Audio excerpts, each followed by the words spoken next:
ओम नमो भगवते वासुदेवाय नमः। स्वागत है आप सभी का मेरे एच.एस. भारद्वाज यूट्यूब चैनल पर। आज मैं आपको पुत्र प्राप्ति के उपाय बता रहा हूँ। पुत्रदा एकादशी पुत्र प्रदान करने वाली एकादशी है। पुत्रदा एकादशी साल में 2 बार पड़ती है, एक सावन के महीने में और दूसरी पड़ती है पौष मास में।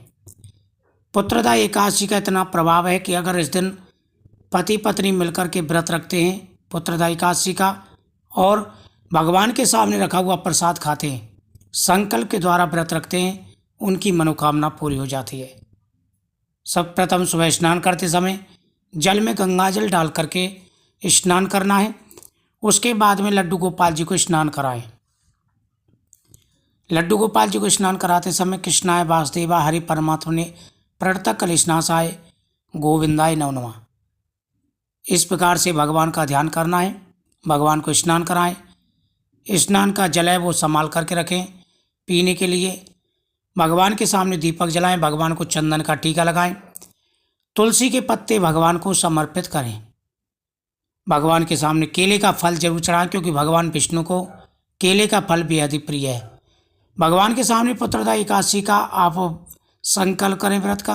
प्रभु मेरा ये नाम है, मेरा ये गोत्र है, मैं पुत्र प्राप्ति के लिए व्रत रख रहा हूँ, मेरी पुत्र की मनोकामना पूरी हो।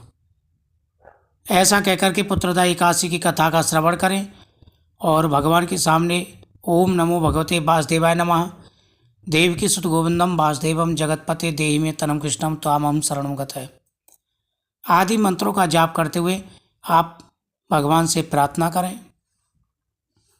उसके बाद में भगवान शिव के सामने भी एक दीपक जलाएं, एक दीपक तुलसी माता के सामने और एक दीपक पीपल वृक्ष के नीचे आपको जरूर जलाना है। पीपल वृक्ष के नीचे दीपक जला करके आपको परिक्रमा देनी है। गौ माता के लिए इस दिन गुड़ और केले का फल जरूर खिला के आए। साथ ही भगवान के सामने रखा हुआ केले का फल आपको जरूर खाना है, अपनी इच्छा बोल करके।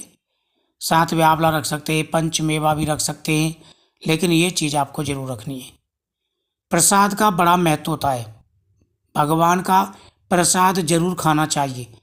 वो वरदान होता है, भगवान का आशीर्वाद होता है और मनोकामना पूरी हो जाती है।